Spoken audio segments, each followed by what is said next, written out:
There we go.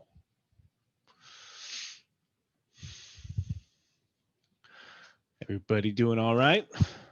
Okay, cool. Checking, saying hello. Good, good. There you go. Yeah. Just remember, if you're treating this class as online, all you have to do is say hello in the chat and you are good to go.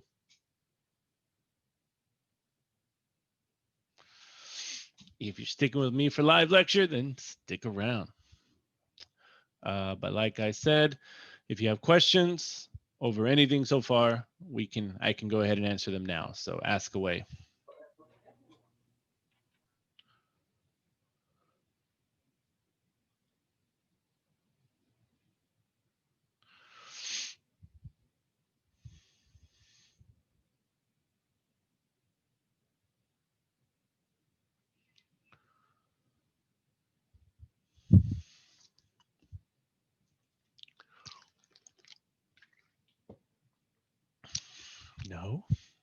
No questions yet? You can ask them over the review notes, the review homework in Mymathlab, anything. But if you're good, then we can start 1.1. I'll do it in a moment though.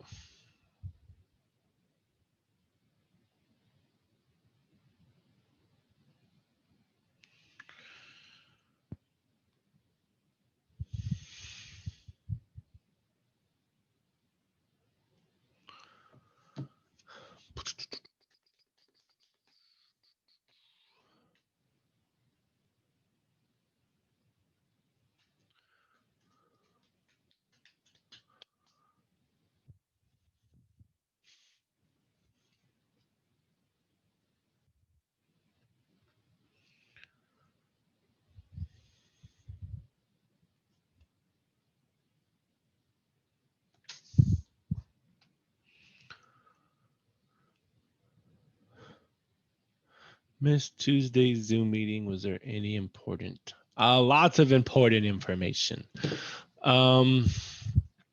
If you haven't signed up for Mymathlab, go ahead and do that. I'll just do a quick rundown for you of what you missed. Let me see. I'm recording. I'll share my screen, share that, share that, share that. So here's our Canvas page. So real quick rundown, all I want you to do is sign up for Mymathlab. So you're gonna go to the modules on our Canvas page. Where did my chat go? Chat, and then people. Okay, so you're gonna go to our Canvas page, and then you're gonna go to modules. You're gonna find everything you can in the modules, and complete the course orientation on your own time.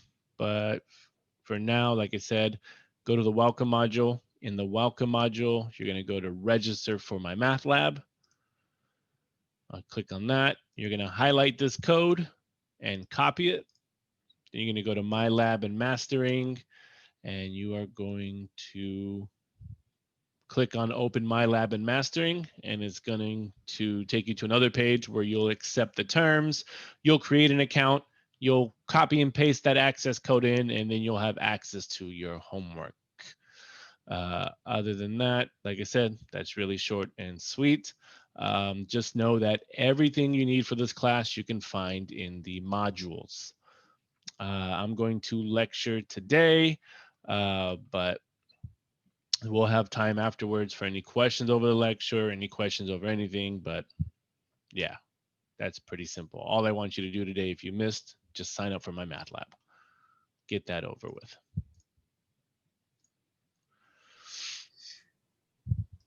All right. And once again, before starting lecture, does anybody have any questions? I had a quick question.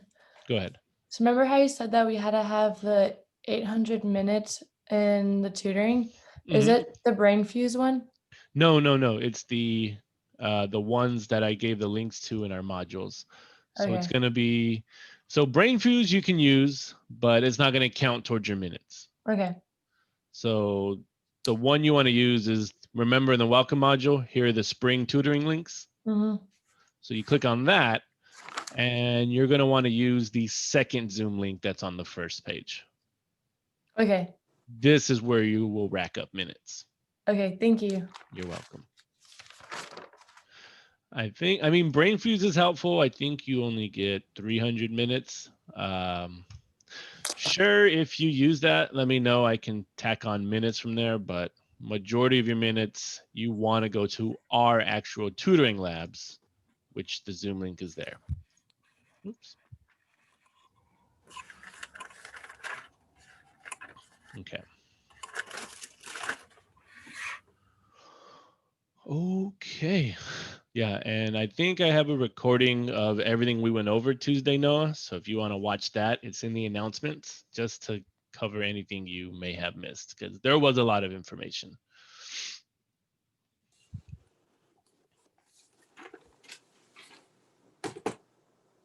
Okay, where was I?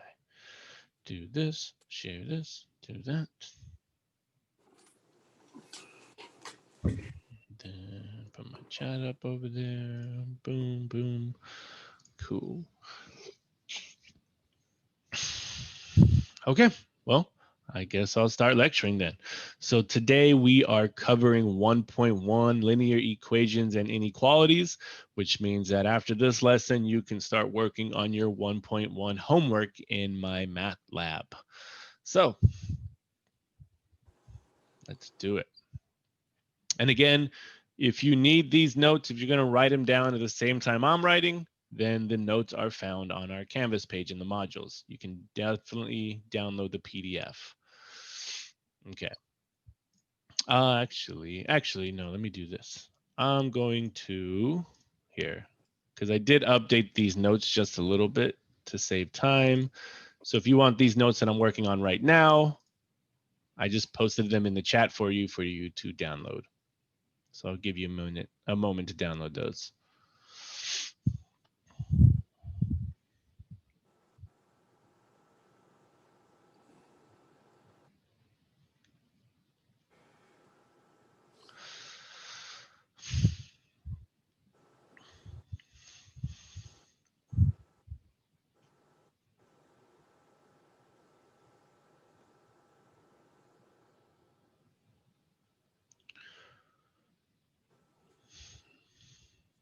Okay. All right, so once again, let's get started.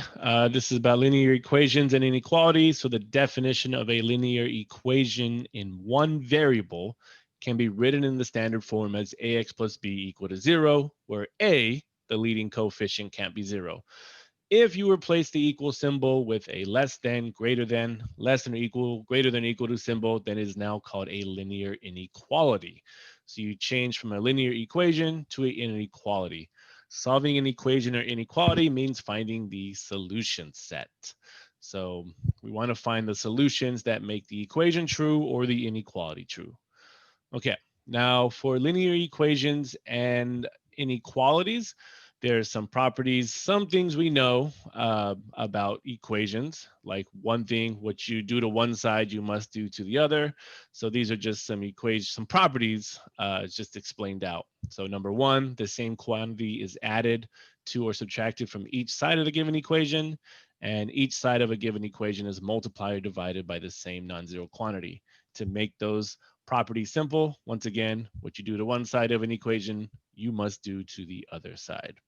All right, so let's get started with the first example here.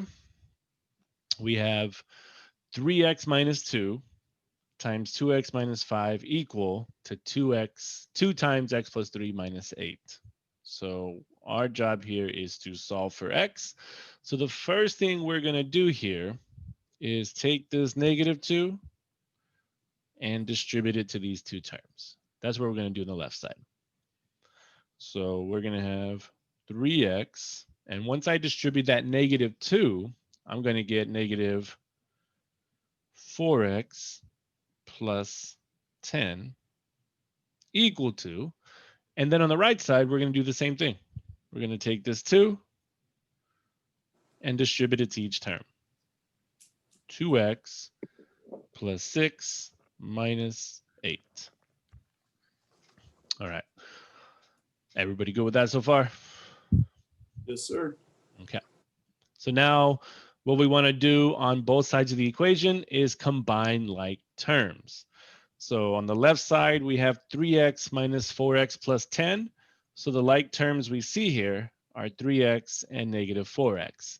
So 3x minus 4x is going to give me negative x plus 10. And on the right side, again, combine your like terms.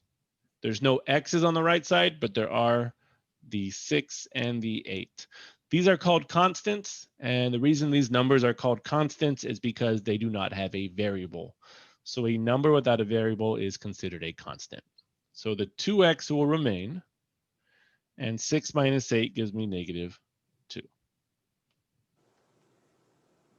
All right, so again, we just combine like terms. And now we want to solve for x. So it doesn't matter what side you want x on, as long as you have x on one side and the constants on the other side. So let's just go with the normal here and put x on the left side of this equation.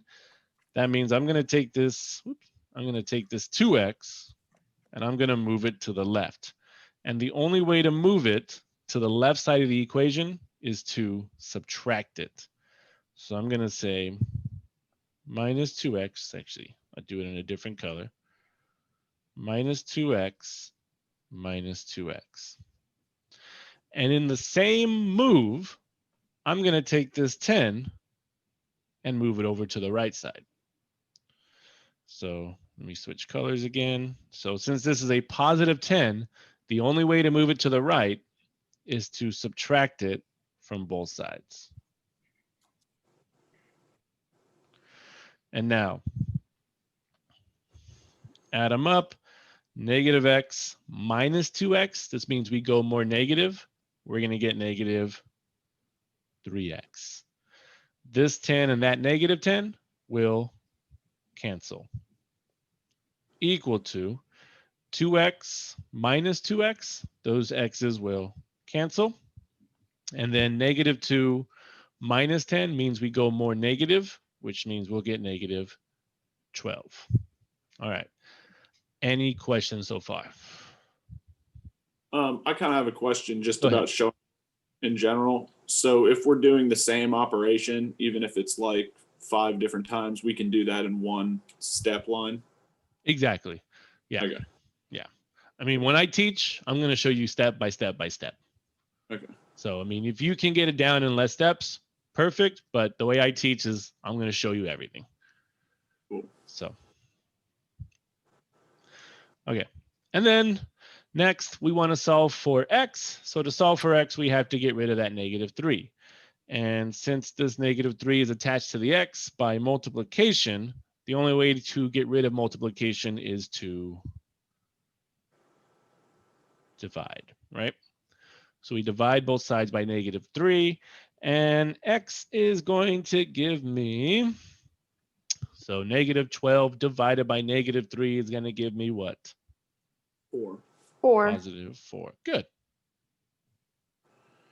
And there it is. There's our solution. Okay. Any questions on that problem? No, sir. Excellent. All right. Again, if you're just joining, we are doing these notes. I will upload them again if you don't see them. We are working on these notes. I just posted them in the chat. So if you're writing down and following along, these are the ones you want to download. I did make a small edit from the ones that are already there. I just took some problems off to save time for this class. Okay. Now we get into this messy one. Okay. I'll show you 2 ways how to solve this. The first one, let's see. Uh-oh, my internet's being funny. Okay, cool. So here you have x plus 8 over 4 minus 2x plus 3 over 6 equal to 4. Okay, so the first way I'm going to show you is the long way, right? So when we are trying to add or subtract fractions, we need to have the same what? Denominator. Denominator. So looking at 4 and looking at 6, what is a common denominator between these two fractions? 2. Well, so when you look for a common denominator, we're looking for 24. the common multiple that they have, the least common multiple. And I heard 24, 6. but Yeah, we can go 24. smaller. Well, Wouldn't it be You could go 16? 12, yeah. Good. 12. So the least common multiple between 4 and 6 is going to be 12. And if you're wondering how we get that, well, you would have to think of your multiples. Like we're looking for the lowest common multiple.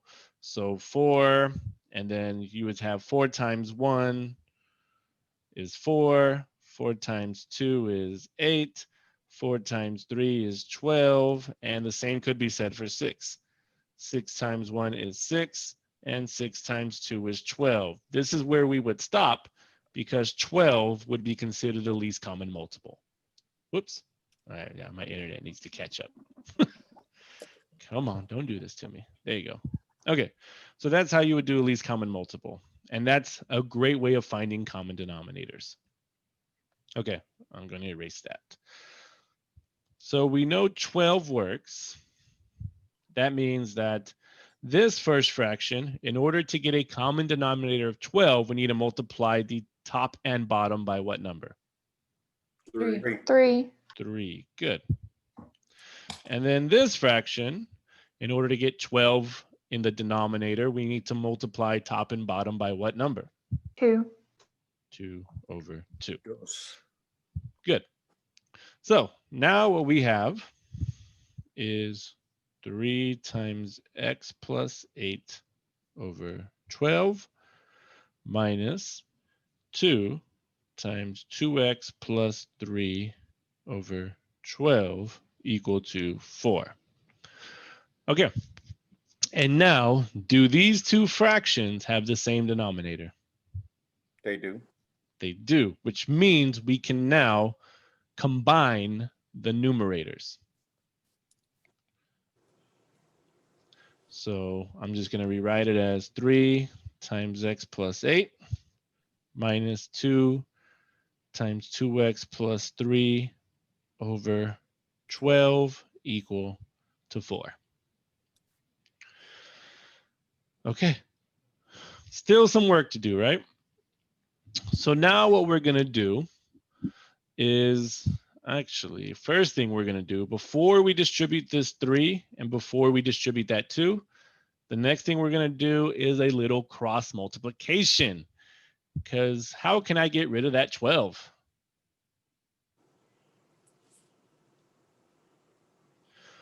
If I make the right side as 4 over 1, you guys remember this old school technique of cross multiplication, Yeah. right? Look at that. It all comes back to haunt us, right? Okay. So another way you can word it, and I like wording it this way, to get rid of your denominator, multiply both sides by your denominator. So basically I'm saying I want to get rid of this 12, so I'm going to multiply this 4 by that 12, which is the same process as cross multiplication. So let's just keep it that way. And what I'm going to have, I'll leave that one off. What I have is now 3 times x plus 8 minus 2 times 2x plus 3 equal to, and what's 4 times 12? 48. 48. All right. And now are all our fractions gone? Yes. Yes. Does it look prettier? You're like, none of this looks pretty, right? Okay. So now we're going to take this 3, distribute it there and there. This 2, distribute it there and there. So we're going to get 3x plus 24 minus 4x minus 6 equal to 48. Combine like terms. I have 3x and negative 4x. This will give me negative x. I have 24 and negative 6. That should give me 18.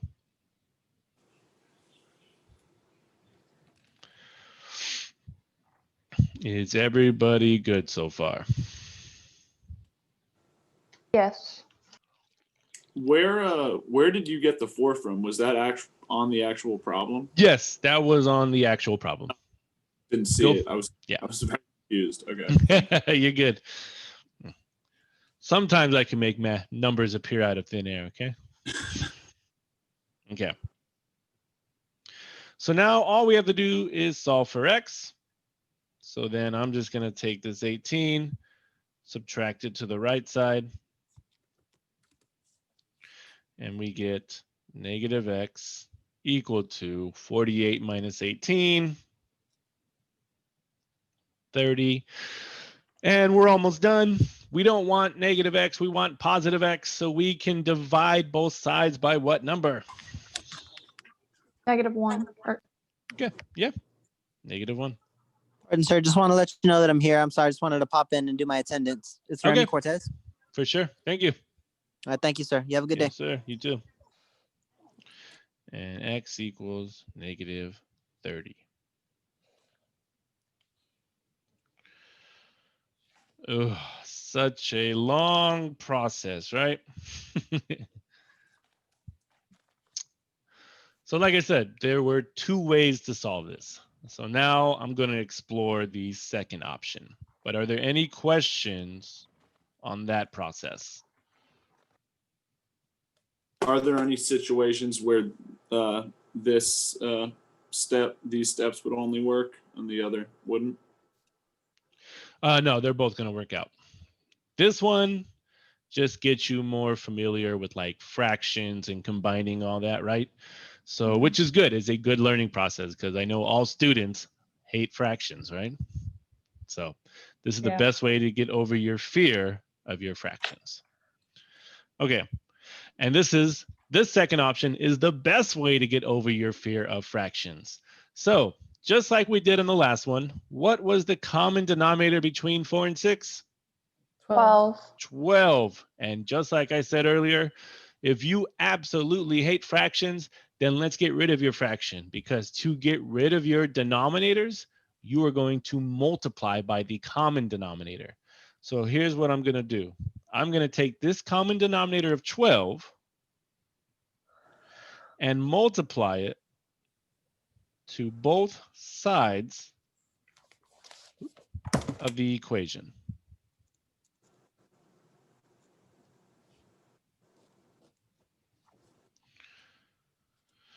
And even on the right side.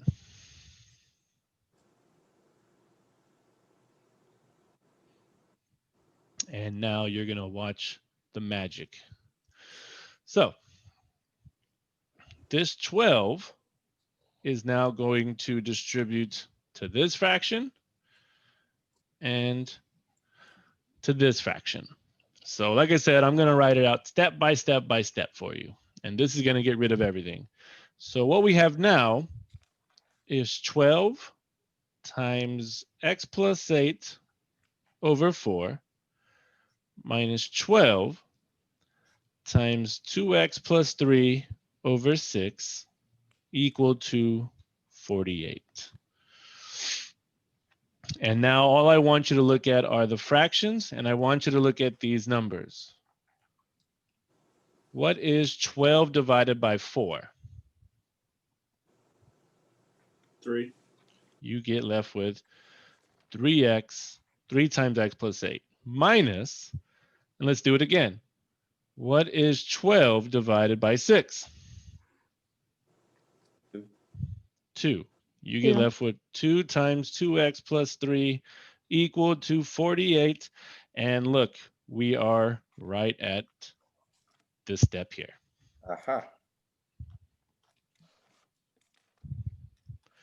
So I don't know which one you like better, but just know that you're going to get the same answer. And yes, since we are clearing fractions, you can actually go from this step straight to this step if you know what you're doing. If you don't know what you're doing, then you're going to want to write everything out and start on that next step first. But hopefully that can save some time. And no matter what, we're going to get the same answer. Any questions on that? No, sir. Did that look like it would save some time, or did that look like it was pure magic? I think not to confuse myself, I'll stick with the first one, but Oh, I did understand the second one. And that's totally fine. Like I said, if you stick with the first one, you'll be just fine. The second option I showed is just to show to you that there are many methods to math, and one of them can get you the process a little faster. So, okay. All right. Let's move on to the next one.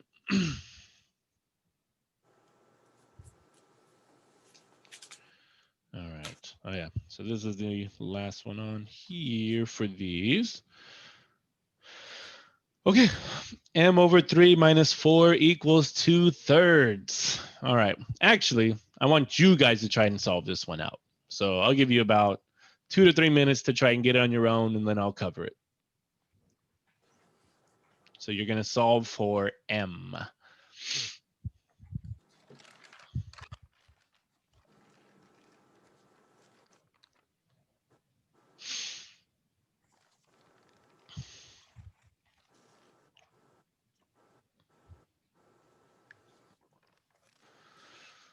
Yeah, so go ahead and try this one out.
Okay, let me jump in. If you got it, wonderful. And again, I'll show both ways how to do it. I'll go the long way first. So if you want to try to get common denominators on everything, this first one, you're going to have to make the 4 into a fraction, which means you're going to have to make it into 4 over 1. And then what we know from these two fractions, what is the common denominator between 1 and 3? 3. 3. So that means 4 over 1 is going to get multiplied by 3 over 3, which means that I will now have m over 3 minus 12 over 3 equal to 2/3. Mm-hmm. And then, since we have the same denominator on the left side, we can now rewrite it as m minus 12 over 3 equal to 2/3. And once again, we go old school with that cross multiplication. And we'll get 3 times m minus 12 equal to 6. Distribute that 3.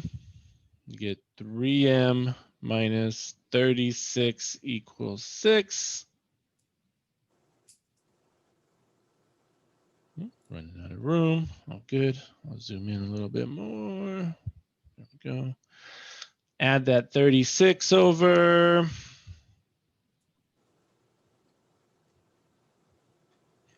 And we'll get 3m equal to 42. Divide by 3, divide by 3. And what is our answer for m? 14. M is 14. And of course, that's the very long way, right? We could have probably shortcutted some things if we wanted. Like I said, I can show you option 2. And that means I just take all of this and multiply it by the common denominator of 3 on both sides. So we'll have 3 times, and I'll say m over 3 minus 4 equal to 3 times 2/3. And again, distribute this 3. If I do that, I get 3m over 3 minus 12 equal to, and this 3 and that 3 will cancel, giving me 2. And then, guess what this 3 over 3 becomes? M. Just m. And m minus 12 equals 2.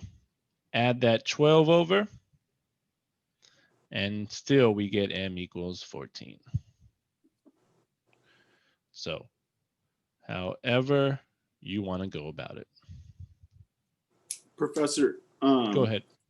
I just added 4 and then multiplied by 3 on both sides. Would that not work That's perfect as well. You can move that 4 over there and add and multiply 3 on both sides. You'll get the same thing. Cool. You got it.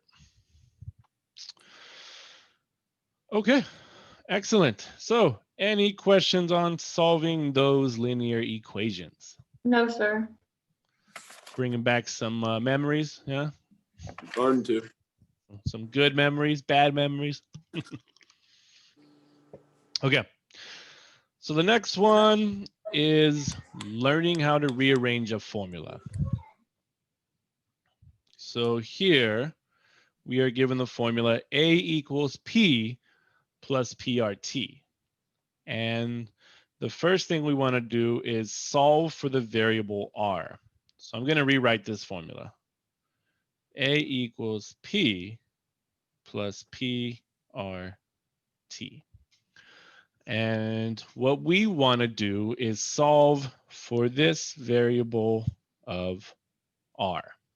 So how can I get this R all by itself? What is one variable I can move over? This P? Good. So since this P is all by its lonesome, what we're going to do is get rid of it first. We're going to move it to the left side by subtracting it. So we're going to say minus P minus P. And now we get A minus P equal to PRT. And now, how do I get this R all by its lonesome? Divide. Divide by what? R. P R. and Don't- T. Good. We don't divide by R because we're solving for R, but we can divide by PT is what I heard. And the reason we can divide by PT is because how are these variables connected? How is P, how is R, and how is T all connected? By what operation? They're multiplied together. Good. That's P times R times T. And how do you cancel out multiplication? You cancel it out by using division.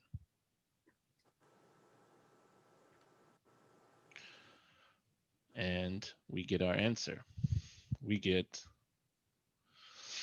I'll put another blue line just to separate the processes, and we get A minus P over PT equal to R. And that's rearranging a formula. Now, it might be hard to look at because it's just a bunch of letters, right? where were the numbers, right? So the reason I'm showing this is because it's a very important process to know how to actually rearrange a formula. So we're going to see these formulas in chapter 3, and it's good to know how to move them around before we get there. But any questions on this one? No, sir. Sir. Okay. And then same formula, but this time we want to solve for P. So I'm going to rewrite the formula again. A equals P plus PRT. And our job is to solve for P, meaning we only need one P. So what this is going to use is a process called factoring. Did you guys learn factoring before getting into this class? I believe so. It's okay. And it's okay if you don't know, because you're going to do a lot of factoring this semester, because this is why it's called co-rec, right? We're going to refresh you. And if you haven't seen it before, or it's been a while, it's definitely a refresh, relearn. We're going to get you through all those. So if we're using the factoring method, to factor, we look for a common factor or a common variable. So on the right side of this equation, what is the common variable? T. Well, what P. I guess when we say common, you look for the variable that appears more than once. P. P. So P is my common factor, which means we are going to factor it out. And when we do that, when I factor this P out, and what you have to understand is that factoring, you are essentially dividing this term. So we're dividing P from every single term. So if I ask you, what is P divided by P? What is anything divided by itself? What is always that number? 1. 1. Good. So this P from that P becomes 1 plus. And then I'll ask you again, what is this P divided from that PRT? What's going to be left over? 1 RT. Good. 1 RT or just RT. RT. There it is, guys. Well, we're not done. We still have to solve for P, but that is how you factor. And if you want to check your work on factoring, all you have to do is distribute this back in. Because let's try it. Let's check our work before moving on. What is P times 1? P. 1. Or P. 1P or P, right? Plus, what is P times RT? PRT. Do we get back the original equation? Yes, sir. Yes, that means we have factored correctly. That's how you check your work. Okay, but now I'll get rid of all that. We just wanted to make sure we factored correctly. And now to move on to the next step of solving for P, we want this guy all by himself. And so how is P connected to this 1 plus RT? By what operation? Multiplication. Multiplication. So what do we get rid of? Divide it. 1 plus RT.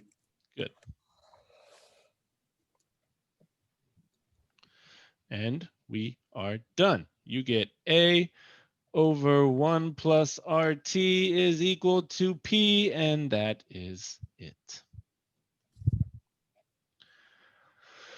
Woo!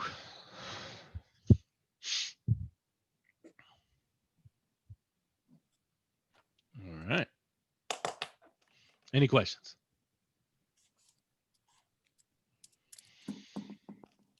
Get those brains rolling again, right? Okay. So that's with linear equations, and that was rearranging a formula. Next is linear inequalities with all these definitions, right? So it's just some stuff that we know about inequalities. We just put down on paper. So number 1, an equivalent inequality will result and the center direction will remain the same if each side of the inequality has a number added or subtracted to it, or it's multiplied or divided by a positive number.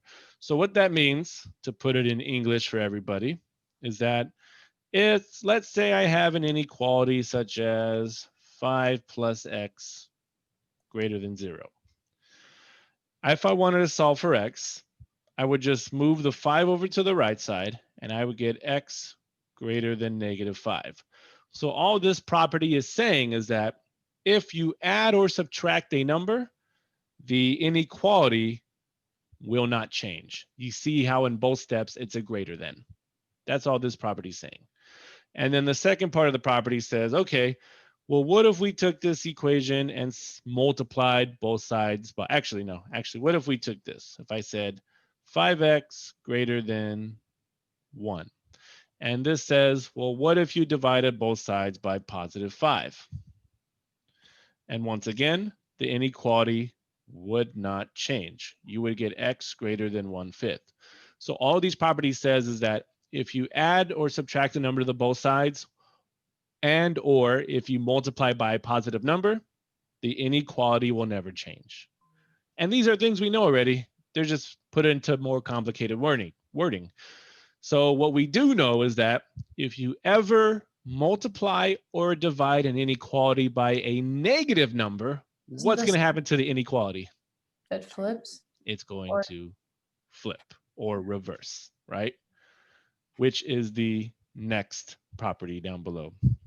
Number 2, an equivalent inequality will result and the sense or direction will reverse if each side of the original inequality is multiplied or divided by the same negative number. And we know that.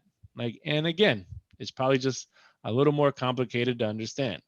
So let's say if this was -5x greater than 1. Now if I divide -5, what's going to happen to this inequality? Flip. It's going to flip.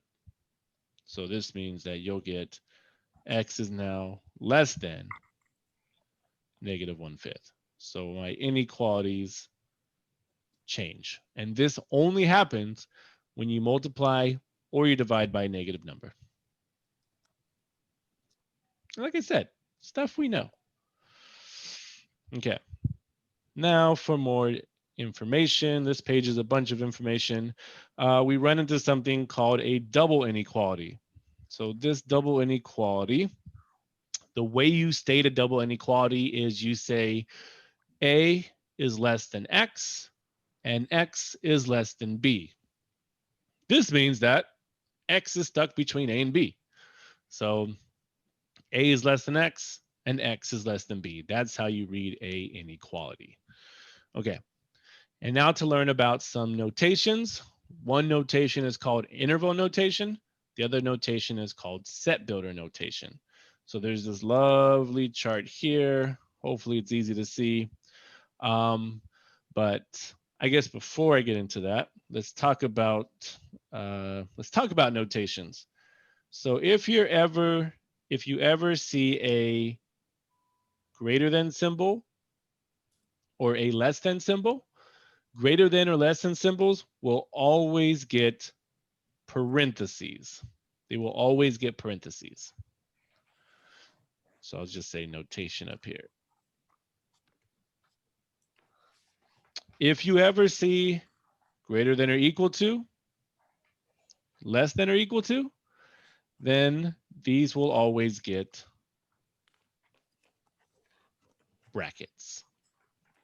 So less than or greater than's get parentheses, greater than or equal to's, less than or equal to's get brackets, as you can see on the chart to the left now. So for my interval notation, if I say parentheses AB, and I want to put that in set builder notation, then I write it as A less than X less than B. Okay, so now there's something really, really fancy about this set builder notation. We don't really use it too much, but it's good to know it. So let me just zoom in on that. So the real way to say this, I'm going to make it a little prettier, and I'll say it as I write it. So what we say is we have a fancy brace here, and we say fancy brace for all X values such that, so that vertical line means the words such that A is less than X and X is less than B, close fancy brace. So that's how you say set builder notation. It's just way too fancy, right? So we say for all values of X or for all X values such that A is less than X, X is less than B. Now I wouldn't stress over that too much, but again, knowing how to read it, knowing how to understand it is important.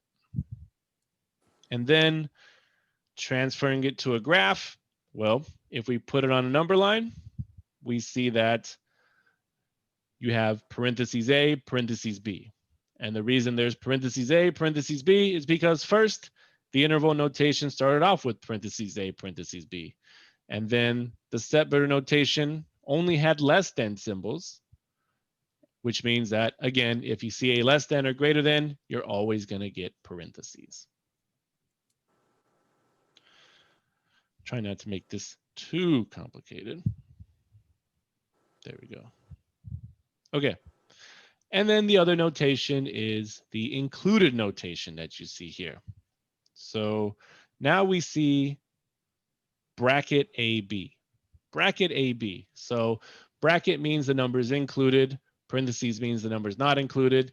And if we have brackets, this means you get the symbol of less than or equal to or greater than or equal to. So let's run through that again. I'll go through that fancy notation one more time. And here we have for all X such that A is less than or equal to X and X is less than or equal to B. Close fancy brace. That's it. Nothing crazy.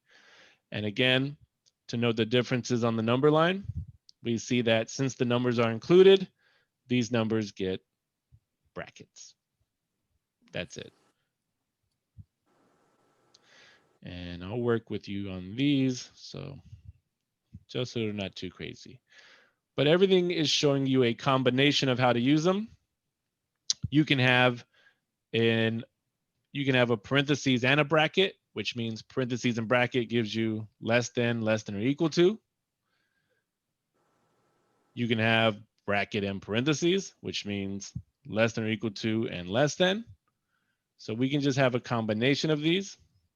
We can even have parentheses A to infinity. This means that your numbers go on to infinity.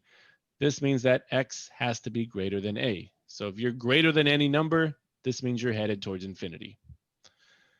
And then same thing here, bracket A. This time, this means A is included and you head towards infinity. And negative infinity to B means that every number is less than B. Negative infinity bracket B means every number is less than or equal to B.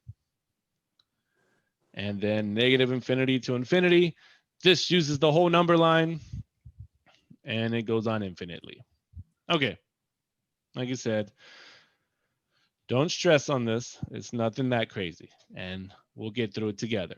So to start with, using the chart above, let's go ahead and write negative bracket -2, comma 3 parentheses as a double inequality.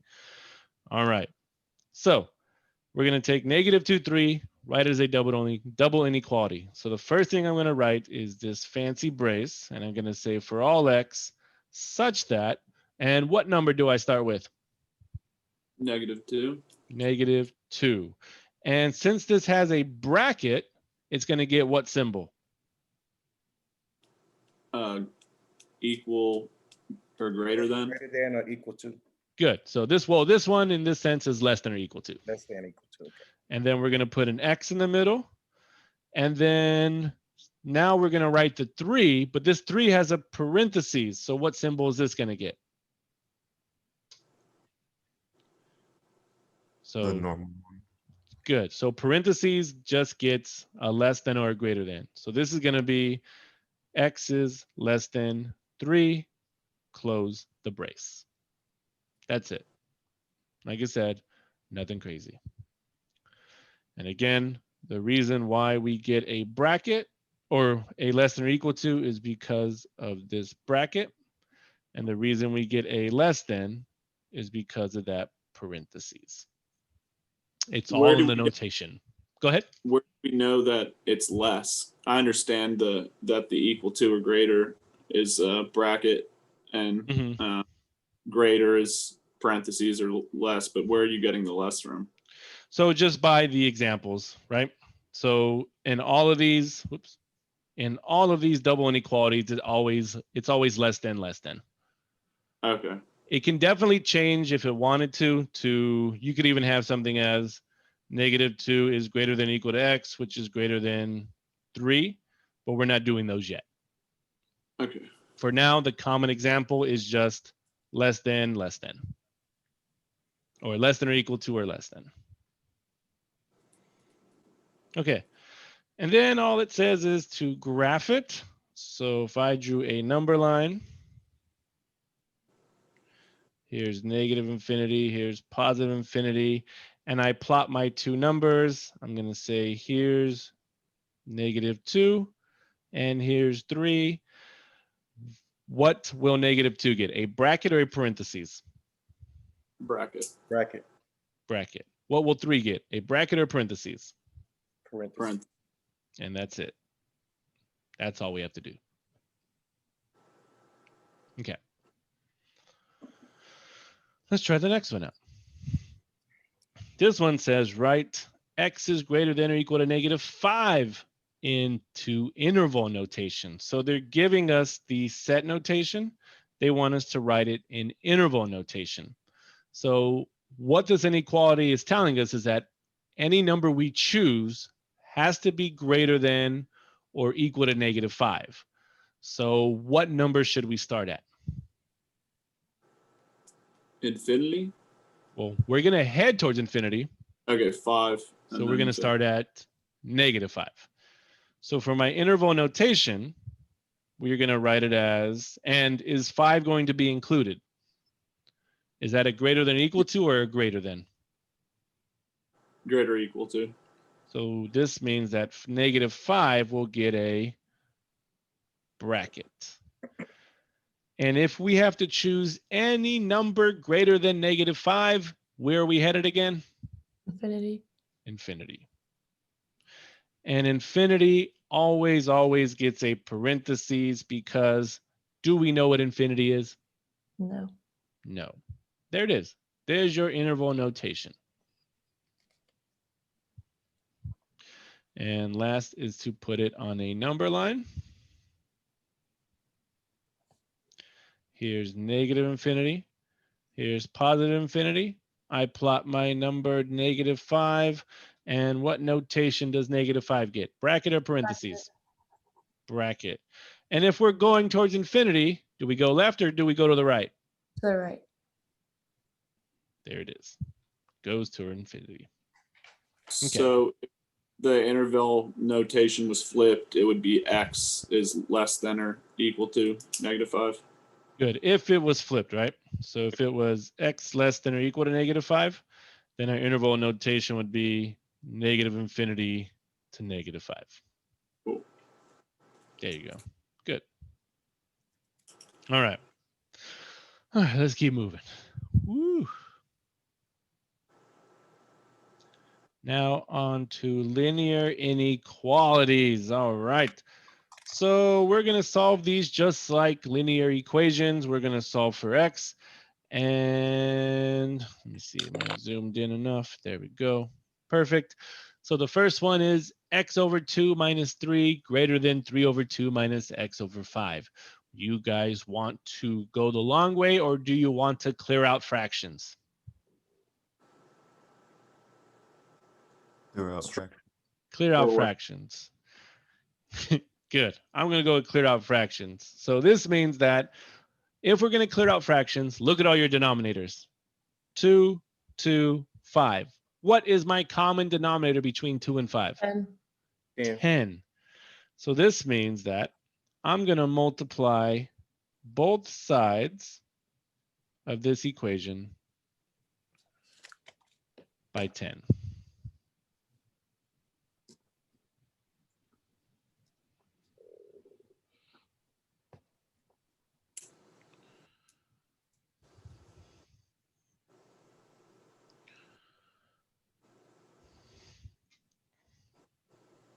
And now all we're going to do is distribute this 10 to both sides right there. And now you'll get 10. So for the first one, whoops, 10 times x over 2. What is that going to give me? Basically, what I'm saying is, what is 10 5x. divided by 2? 5x. 5x. Good. 5x. Minus, what's 10 times 3? 7. Well, 10 times 30. 3, right? Times 3, I'm sorry. 30. You're good. 30.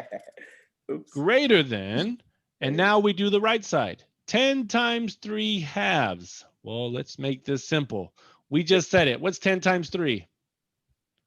30, What's 30. 30 divided by 2? 15. There 15. you go. There you Oh. go. Look at that. So that's how that works. Okay. All right. Minus 10 times x over 5. Basically, what's 10 divided by 5? 2x. Look how nice that was. Are there any more fractions? Nope. Nope. It's beautiful. Now, let's put x to the left side and the numbers to the right side. So this means I'm going to add 2x to the left side. And in the same move, I'm going to add 30 to the right side.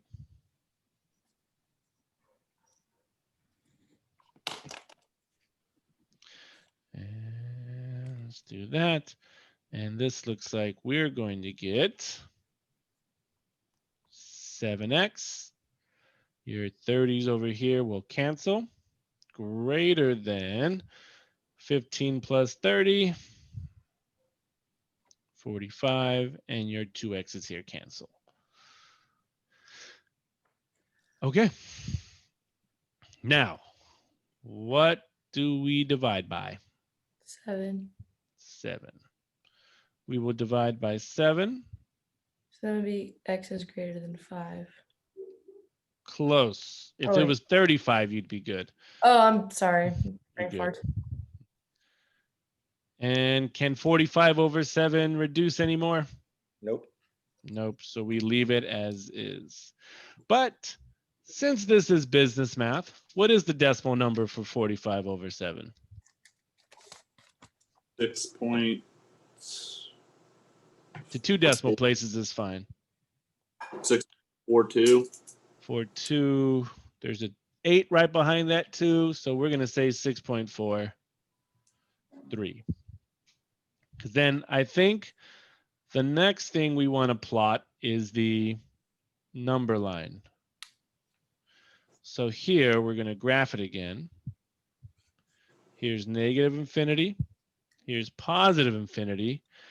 And I'm going to plot 6.43. I'm just going to say, let's say that here's 0. And I'll just say here is 6.43. Now look at your inequality. This says x has to be greater than 45 over 7, or x has to be greater than 6.43. First off, what will 6.43 get? A parentheses or a bracket? Parentheses. Parentheses. And where is it headed? Negative infinity or positive infinity? Positive. Positive. Good. Positive. So we are headed that way. And there's that.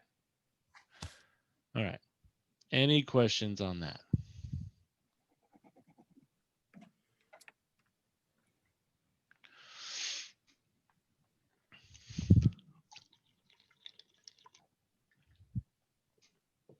Could you, when you're doing line inequality, I mean, do you want to transfer or convert to decimal every time, or could you leave fraction? Now you can leave it as 45 over 7, but if you're going to plot it on a number line, it's kind of like, where do you think 45 over 7 is on a number line? I mean, definitely it's positive, so it's definitely to the right of 0, right?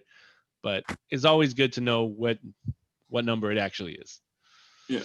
Because if you're doing Mymathlab, it may tell you to leave it as a fraction. Okay.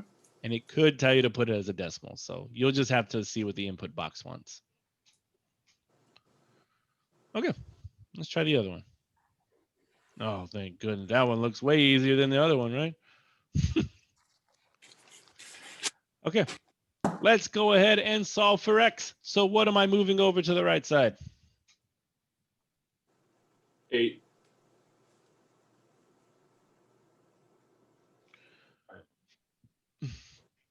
So this means I'll get negative 2x less than or equal, not less than or equal, just less than 4 minus 8, negative 4. Oop. And then we'll divide by negative 2. And now here's where we have to remember. Once I divide by negative 2, Flip the sign. good. Here, and again, I'll separate the processes.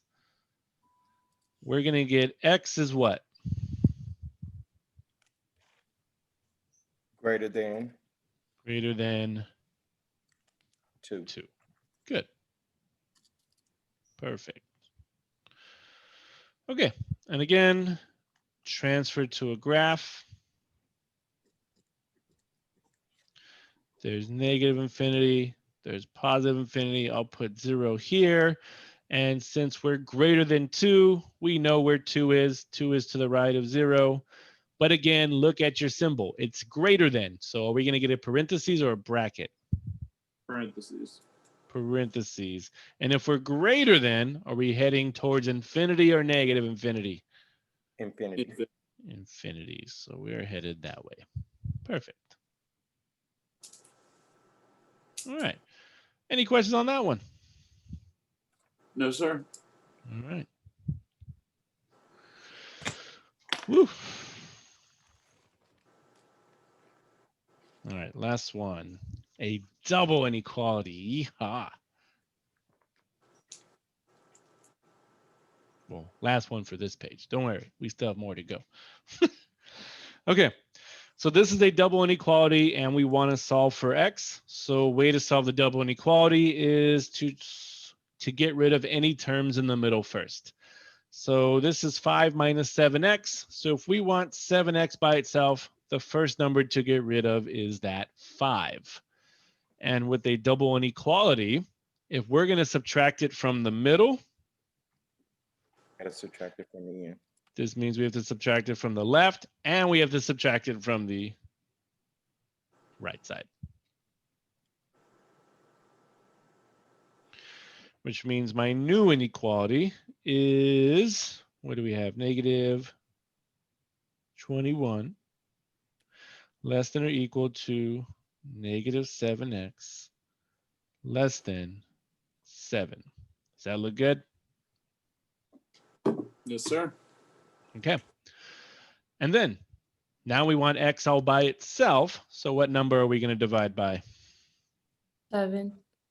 Not Negative just 7, but good. Negative 7. And again, same thing goes. You divide it from the middle.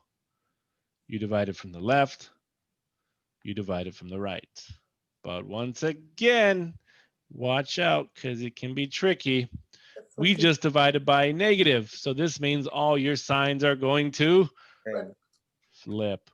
So now you're going to have, first off, negative 21 divided by negative 7. That gives me a positive 3. And now we're going to have 3 is greater than or equal to x, which is greater than what number?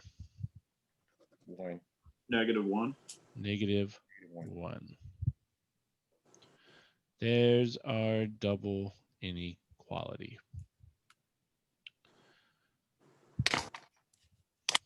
And now we put that on a graph.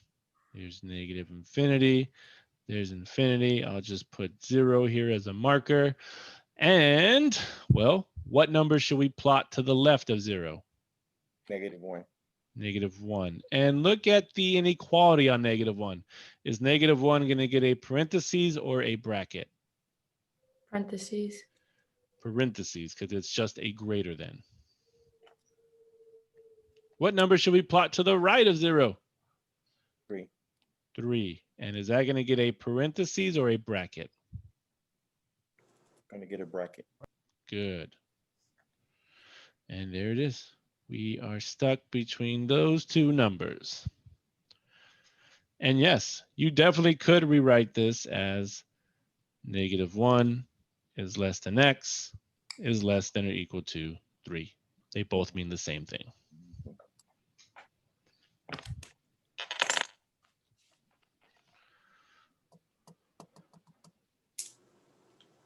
Okay, and that's solving linear inequalities. Any questions on this page? I actually have a question kind of unrelated. It's about like absolute values. I thought something was in a bracket. It was absolute values. Is it more lines for that? Yeah, so absolute value looks like this, right? So it's not Okay. necessarily brackets, right? Yeah. Cool. So, good question. Okay, so now we get into word problems. Yeehaw. All right. So those are some steps above to help you work word problems, because everybody likes word problems, just like they like fractions, right? So these steps could be helpful. So one is to introduce a variable from the unknown quantity, identify the quantities, write a verbal statement and equation, solve your equation, answer the question, and hopefully we like word problems after that. Okay, so the next couple of examples are going to deal with something called break-even analysis. We are going to be given a revenue function, and we are going to be given a cost function. Well, if you are going to break even, this means that your revenue will equal your cost. If you have a loss, you have revenue which is less than your costs. And if you have profit, revenue is greater than cost. But today, I think we are just messing with break even. So we're going to take the revenue function and set it equal to the cost function in these types of problems, which means we have to figure out what those functions are. Okay. So also for a cost function, cost involved fixed cost, which is an expense for production that does not change with the number of items, and variable cost that change depending on the number of items produced or sold. So this is going to be useful when we create our equations. Okay. So the first question, how many DVDs would a multimedia company have to make and sell to break even if the fixed costs are $48,000, variable costs are $12.40 per DVD, and DVDs are sold to retailers at $17.40 each? We should update this problem because do people buy DVDs anymore? No, we just watch Netflix and Hulu. All right. So here we need to set up a cost function. Here we need to set up a revenue function. So what we're going to do first is set up the cost function. And remember, cost function, what it said above, they are made of fixed costs plus variable cost. I should have just wrote that below. There we go. Variable cost. Now read the problem again, and I'm going to label, there we go, my cost function. Read the problem again, and what does it say our fixed cost is? 48,000. Good. 48,000. What does it say our variable cost is? 1240. 1240 per DVD. So what variable could represent every single DVD that we sell for $12.40? Do X. Good. X. We're going to say 1240X. And we have just created the cost function. The next function we're going to create to help us solve this is the revenue function.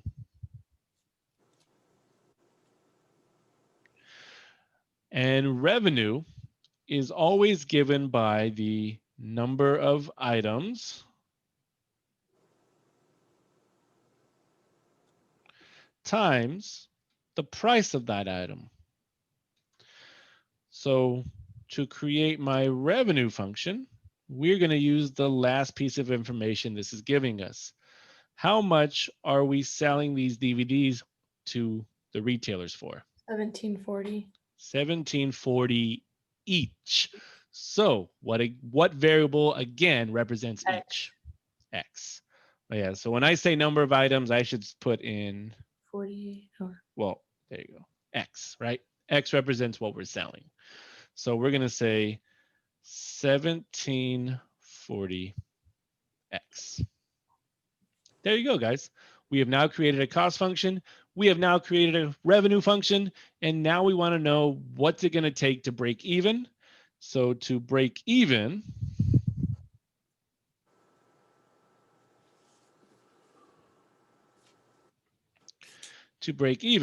we take the cost function and set it equal to the revenue function. And it's a good thing we created these. So now my cost function of 48,000 plus 1240x will be set equal to my revenue function of 1740x. And guess what variable we're going to solve for? X. So move that 1240x over.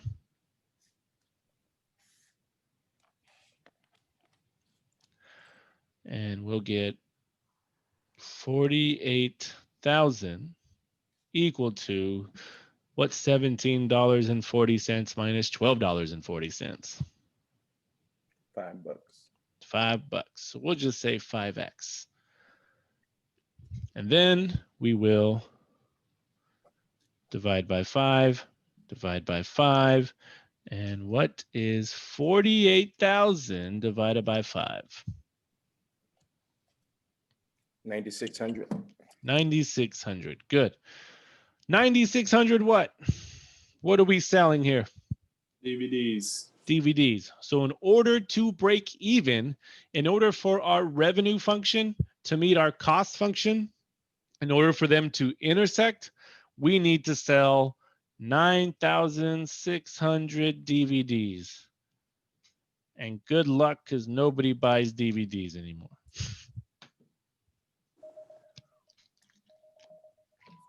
So that's a break-even problem. You must create the cost function if it's not given to you, and you must create the revenue function if it's not given to you, and solve for X. Set them equal to each other. What's up? I definitely got a couple of these wrong on the TSI when I was taking it to get into SAC. I'd get it wrong too, okay? Yeah. Now it makes a lot more sense now. It makes more sense. Perfect. Good. Good. All right. Any questions on this before moving on?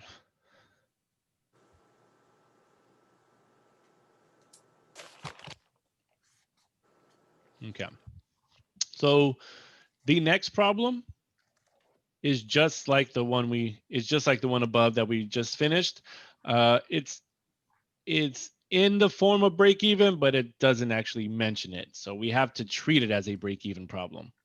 So this one says an employee of a furniture store earns a base salary of $2,500 per month plus a 10% commission on sales over $7,500.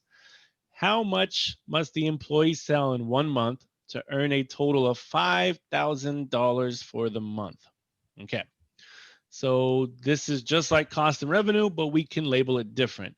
So we'll make a function called salary. And we'll also make a function called paycheck. But for now, let's take care of the salary function. So salary is just like cost. It has a fixed cost and a variable cost. So to create this salary function, how much money does the employee earn if they don't sell any furniture? $2,500. Good. That is the fixed cost. And that's not bad for not selling anything, right? $2,500 plus. Now here comes the crazy part. Now we want our variable cost. So what do you think our variable cost is going to be here? X times 1/10. So you're saying like 1/10 times X? Yeah. That's close. Because then what else are we missing? The percentage. Well, 1/10 is the Over- percentage, right? Over 7,500. Over. So good. Now, here's where we have to learn how to translate English into algebra, right? English into algebra. This is on the right track. It's almost on the right track, but I'm going to remove it for now.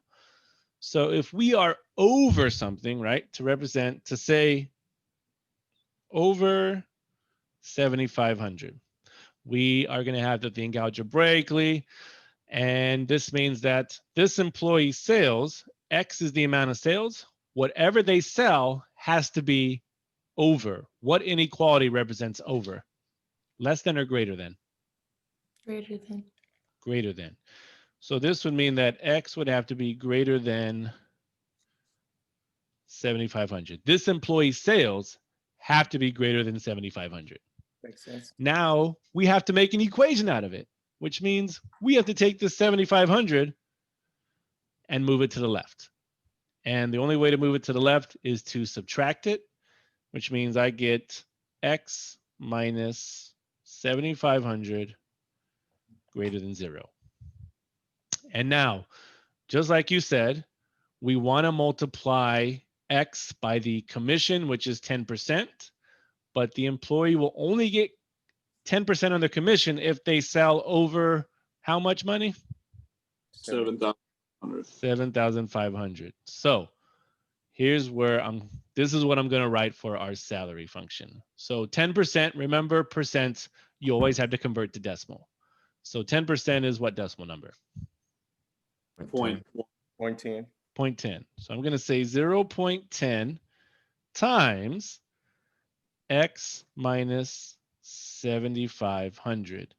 Now, this means we have just translated English into algebra. I just took that sentence and made it into an algebraic statement. Because what does this say? It says that we are going to earn 10% on sales over $7,500.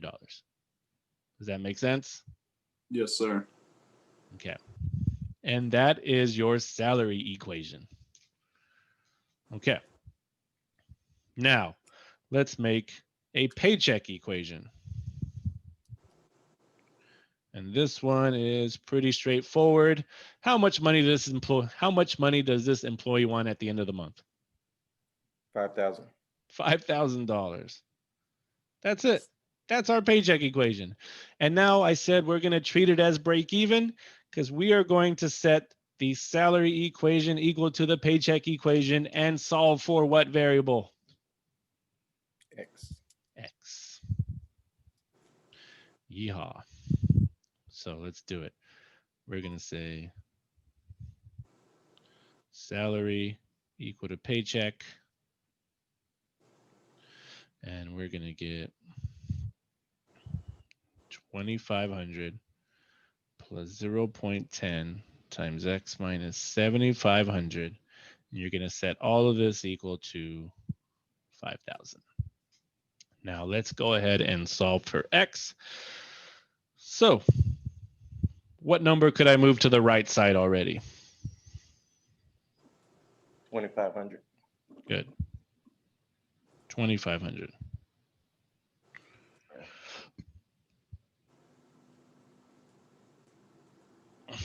Which will leave me with 0.10 times X minus 7,500 equal to 2,500. And then if you want, do you guys want to distribute the 0.10 or do you want to divide by the 0.10? There's no wrong answer here. Probably easier to divide, right? Divide it? Okay, let's divide it. So let's say divide by 0.10, divide by 0.10. I'll just move over here.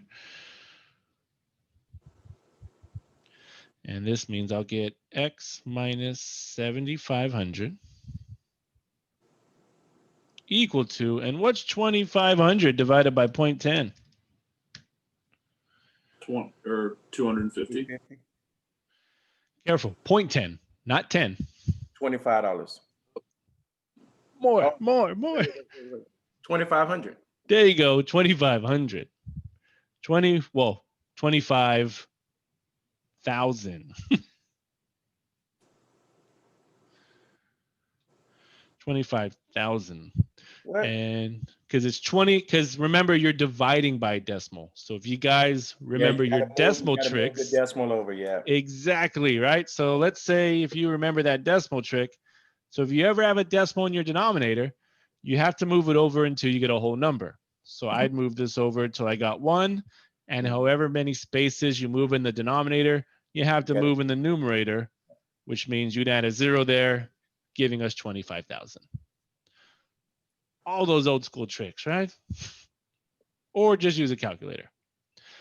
And now just add 7,500 over.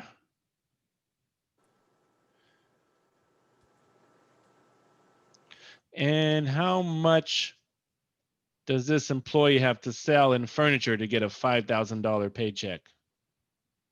32,500. 32,500.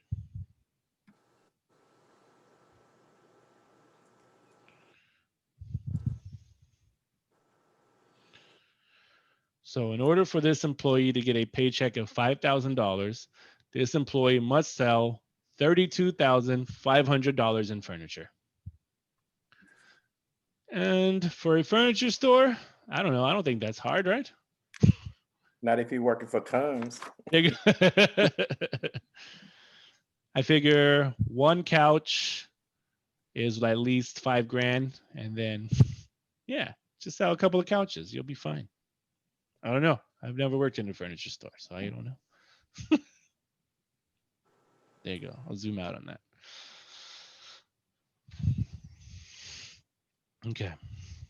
So again, we just had to practice setting this problem up, treating it as a break even, because we're like, okay, here's the formula for this employee's salary, but they want to make $5,000, so we need to know how much does this employee need to sell. And sure, you can probably figure these answers out without using any algebra at all. That's cool too, because sometimes you don't need an algebraic statement to solve these, but that's the point of this class. We need to learn the algebra to help us be successful later on in this class. So that's what it's there for. Okay. Any questions on this before moving on? No, sir. All right. All right. Now, last question. I promise. And then we're done. And this one will probably take us to the end of the class. It's another break-even problem. It's just I copied it exactly from Mymathlab because the wording on this can be a little tricky. So let's get through it. The publisher of a new book figures fixed cost at $51,000 and variable cost at $1.30 for each book produced. With this pricing, 2,882 books need to be produced and sold at $19 each for the publisher to break even. However, rising prices for paper require an increase in variable cost to $1.80 for each book produced. Blah. A, what strategies might the company use to deal with this increase in cost?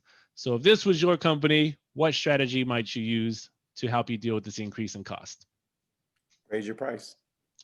Raise the price, which is good. You are a businessman. And that is a correct answer. There is one more correct answer. Somehow decrease your cost. We can't do that because this means I think it would cost more to do that, because you have to understand that fixed cost. It's a good answer, but it doesn't work because fixed cost includes everything. It includes creating the book, shipping the book, fuel prices, everything like that. So imagine trying to fix all that. It would probably cost more to fix. Hey, I would try A. Yeah, So- find different suppliers a little Very good.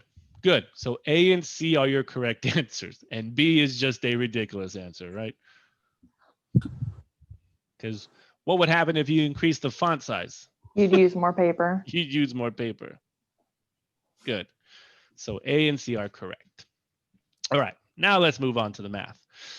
If the company continues to sell the books at $19, how many books must they sell to make a profit? Basically, what we're going to do here is break-even analysis like we did on the last two problems. So once again, we're going to need a cost function. And remember, cost is made up of fixed cost and variable cost. So if you look at the paragraph, what is the fixed cost given? 1,000. Well, not 1,000, but 51,000. 51,000, right?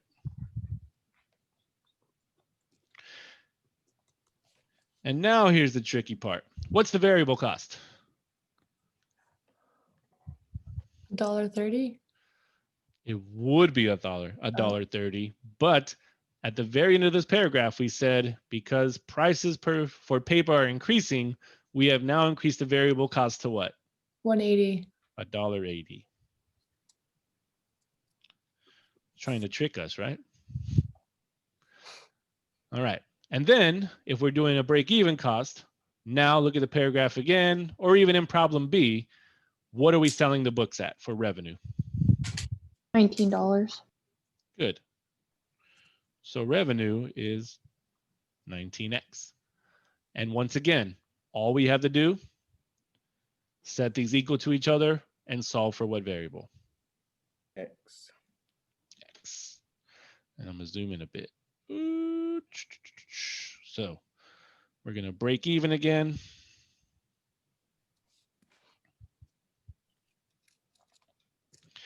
And we're going to set cost equal to revenue. And we're going to have 51,000 plus $1.80x equal to 19x, and just solve for x. So move that $1.80 over. Oop, that was ugly.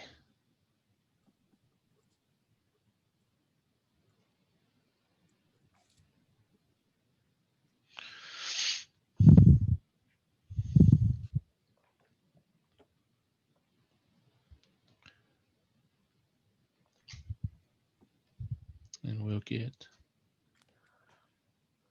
51,000 equals 19 minus $1.80. 17.2. Yeah, 17.2x or 20x. And then we will divide by 1720.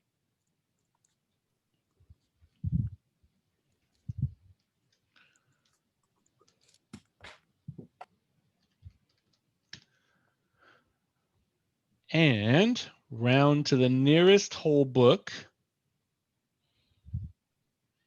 How many books do we need to sell to break even or to make profit? 3,000.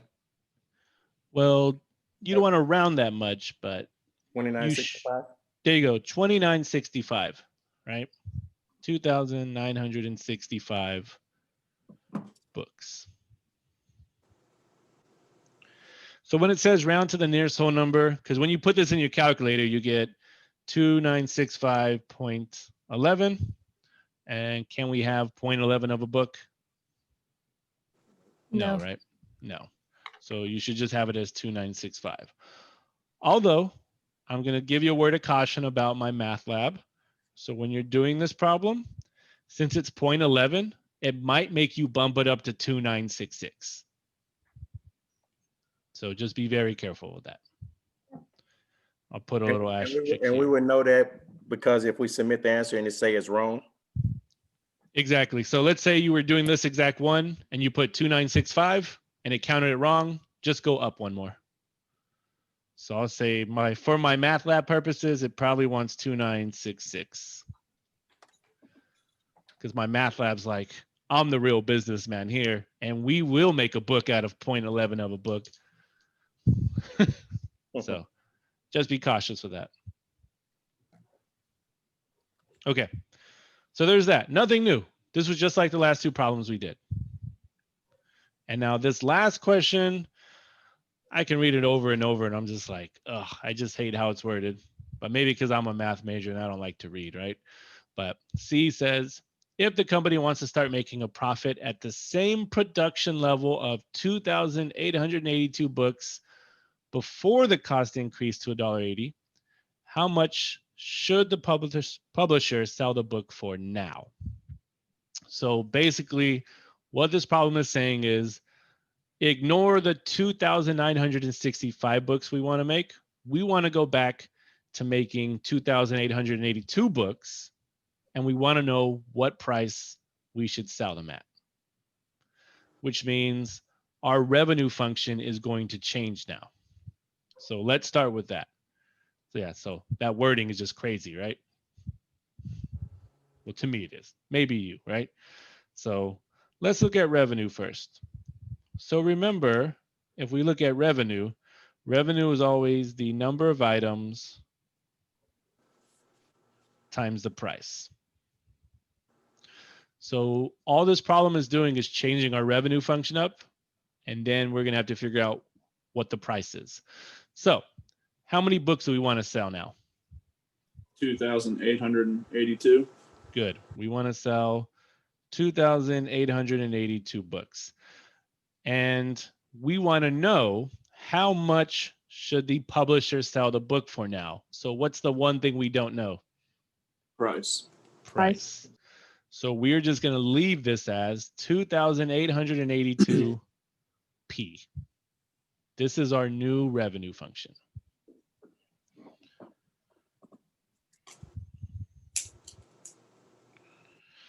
Okay, so now this other part is our cost function. Our cost function is going to remain the same. Our cost is going to be still the function above, 51,000 plus $1.80 X. But we can actually figure out the cost that we want, because X represents the number of books. So how many books again do we want to sell or make? 282. 2,882. So that number is going to go in for X. So let's go ahead and figure that out.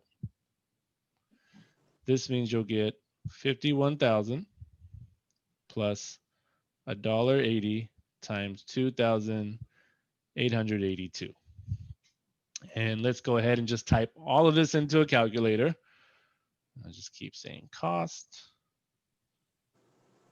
And if I calculate this, 51,000 plus $1.80 times 2,882, we get that the cost of creating 2,882 books is 56,187.60. good. 56,187.60. And all we're going to do now is take this 2,882p, and I'll even write it down as I'm saying it. 2,882p, set it equal to 56,187.6, and divide by what number?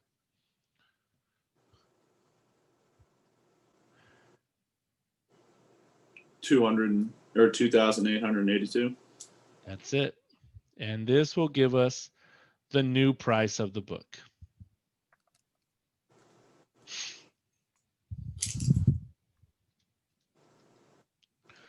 So what is it? 1950. Very good. So for problems like this, I mean, you could have just, once you knew the price of the cost was going up, you could have just added 50 to 19, right? I mean. Oh, from the other one? Well, if we knew it was going up, but how would you know it was 50 cents exactly? Oh, right, because we didn't know this in this case. Okay. It just happened to be the same exact. It just happened. Hey, you might be onto something though, because look, our original variable cost was $1.30 and the new cost was $1.80. That's what maybe. Yeah, I wouldn't trust that all the time. Sometimes it can't be that simple.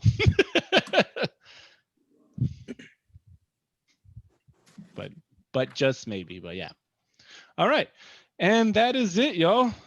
Well, I didn't expect that to take the whole class, but it did. We have 8 minutes left.